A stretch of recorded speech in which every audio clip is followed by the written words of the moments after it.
اس دنیا میں آنے سے پہلے بھی ہم ایک زندگی گزار آئے ہیں اور بدقسمتی سے اس کا تصور بہت کم لوگوں کو حاصل ہے، اور عہد حاضر کے جو ریشنلسٹ قسم کے عقلیت زدہ میں کہتا ہوں انہیں، یا عقلیت گزیدہ، عقلیت سے ڈسے ہوئے لوگ، وہ ان چیزوں سے اباع کرتے ہیں، دور بھاگتے ہیں۔ ہماری پہلی تخلیق ہوئی تھی عالم ارواح میں، الارواح جنود مجندہ، لشکروں کے لشکر تھے۔ آدم سے لے کر آخری انسان جو دنیا میں پیدا ہوگا قیامت تک، سب کی ارواح عالم ارواح میں پیدا کر دی گئی۔ وہاں عہد لیا گیا، الست بربکم قالوا بلا، کیا میں تمہارا رب نہیں ہوں، مالک نہیں ہوں؟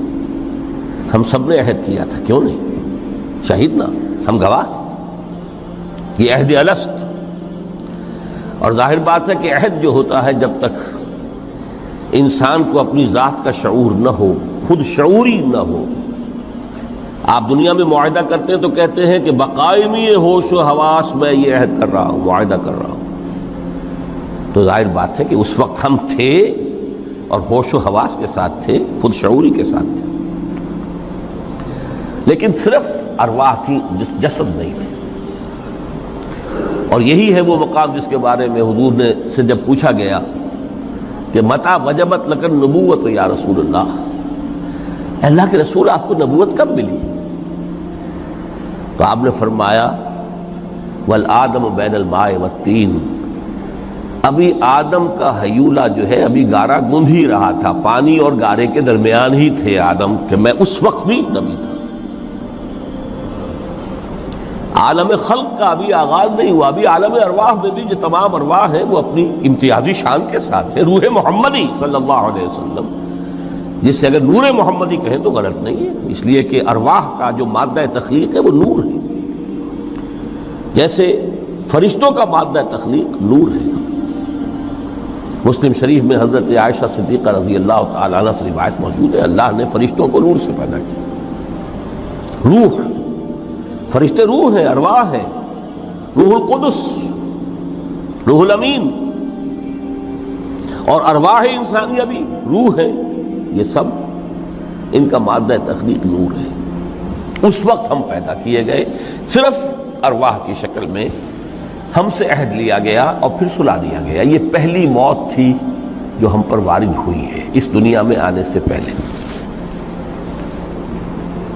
اس لیے کہ سورہ مومن کی ایک آیت میں فرمایا گیا ہے کہ جہنم میں لوگ جو ہیں فریاد کریں گے، ربنا امتنا اثنتین واحییتنا اثنتین فاعترفنا بذنوبنا فهل الى خروج من سبیل۔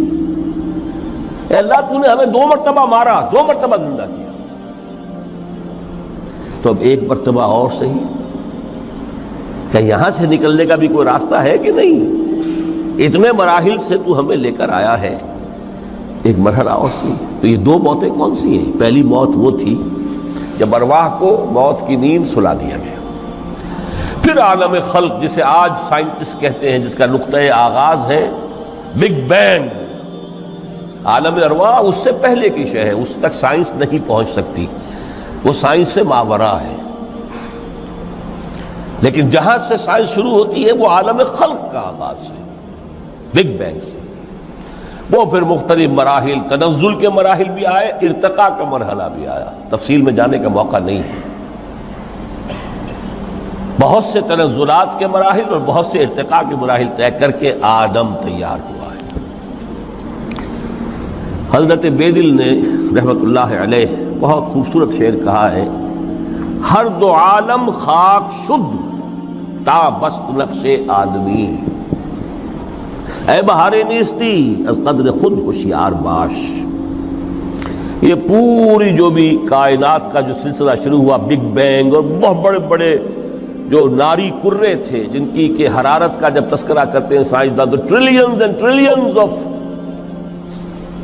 فارن ہائٹ، یہ ان کی اس وقت اس کی جو حرارت کا عالم تھا، لیکن پھر وہ ٹھنڈے ہوئے، کچھ اس میں سے کوئی، پھر خاک کی تہ جو ہے زمین کے اس کرے پر آئی، ہر 2 عالم خاک شد۔ یہاں سے اب آدم کا حیولہ تیار ہوا، تا بست نقش آدمی، اس کے بعد ارتقائی مراحل ہیں، اور پھر آدم کی وہ روح جو کولڈ سٹوریج میں تھی جب وہ لا کر پھونکی گئی ہے، جسد آدم جو ہے وہ مسجود نہیں تھا، مسجود تو تب بنا ہے جبکہ اس میں روح آدم وہ لا کر پھونک دی گئی۔ فَإِذَا سَوَّيْتُهُ وَنَفَخْتُ فِيهِ مِن رُوحِي فَقَعُوا لَهُ سَاجِدِينَ۔ یہاں سے حیات دنیاوی کا آغاز ہو گیا۔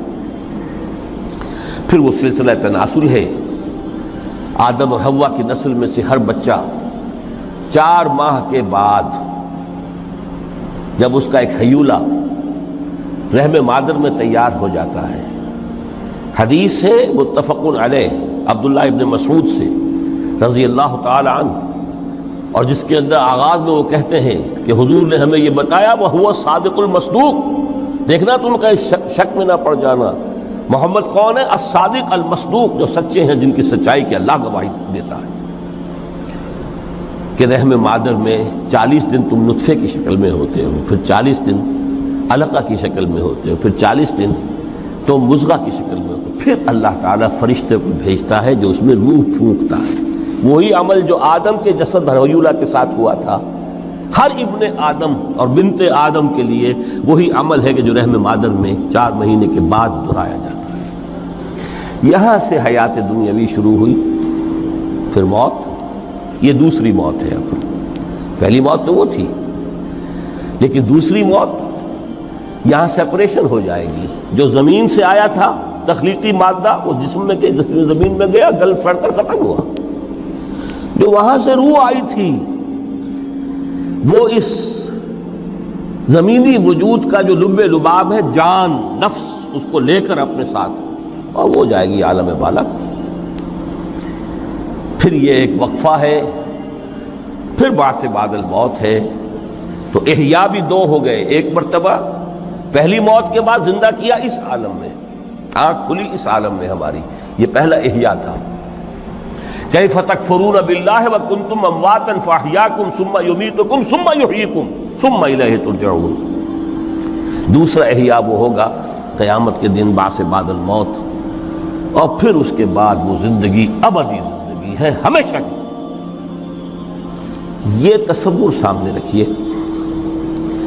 تو یہ جو تھوڑا سا وقفہ، یہ تو زندگی بہت طویل ہے۔ تو اسے پیمانہ موز و فردا سے نناب، جاویداں پہم دماں، ہر دم جواں ہے زندگی۔ اس میں یہ وقفہ جو ہے، خلق الموت والحیات لیبلوکم ایکم احسن عملا، یہ اس جسد کے ساتھ اس روح کا اتصال، اور یہ 30 40 50 60 70 80 100 برس کی عمر، یہ ایک وقفہ ہے، یہ امتحانی وقفہ ہے، تمہیں جانچا جا رہا ہے، پرکھا جا رہا ہے۔ ایکم احسن عملا۔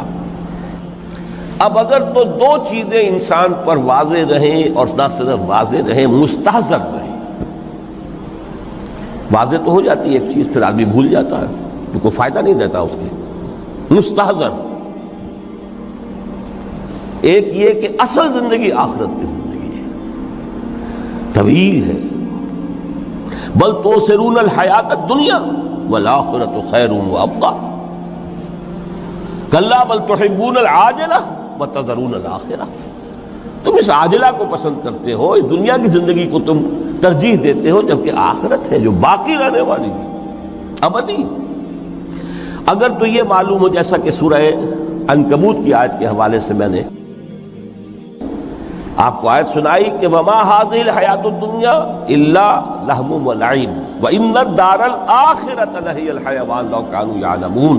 اصل زندگی جو ہے وہ آخرت کی زندگی ہے، کاش کہ انہیں معلوم ہوتا۔ ایک حقیقت تو یہ معلوم ہو اور مستحضر رہے کہ اصل زندگی آخرت کی زندگی ہے، اور دوسری حقیقت یہ کہ یہ دنیا کی زندگی ایک امتحانی وقفہ ہے۔